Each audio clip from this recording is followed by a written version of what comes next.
Hernia হলে operation ছাড়া রোগ মুক্তির সম্ভাবনা কতটুকু? আসলে কি আমি প্রথমে মেসেজটা দিতে চাই হার্নিয়া কি। এটা তো আমার আমার মা বোন বা সাধারণ মানুষকে আগে বুঝতে হবে।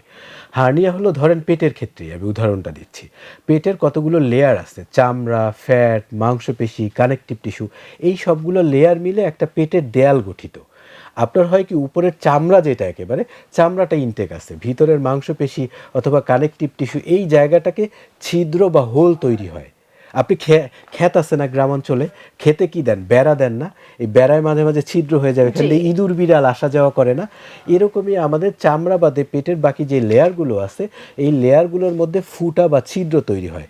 এই ছিদ্র দিয়ে আমার পেটের নাড়ি ভুঁড়ি, ফ্যাট বা বিভিন্ন জিনিস চামড়ার নিচে এসে ফুলে থাকে, আসা যাওয়া করে। এই যে এই একটা রাস্তা তৈরি হলো, হোল তৈরি হইলো, এবং এই হোল দিয়ে পেটের ভিতরে নাড়ি ভুঁড়ি বা ফ্যাট আসা যাওয়া করে চামড়ার নিচে একটা টোপলার মতো ফুলে রইল, এই ফুটাটা হওয়াটাকেই হার্নিয়া বলে।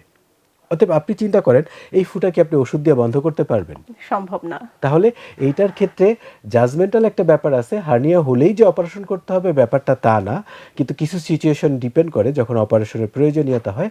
আর সেই ক্ষেত্রে আমরা কি করি, ওই ছিদ্রটা বন্ধ করে দিয়ে ওই ছিদ্রটার উপরে একটা জাল বা নেট বসিয়ে দিয়ে আসি, যাতে ভবিষ্যতে ওই ছিদ্র দিয়ে পেটের নাড়ি ভুঁড়ি অথবা অন্য কোনো কিছু বেরিয়ে আসতে না পারে। এটাই হলো হার্নিয়া।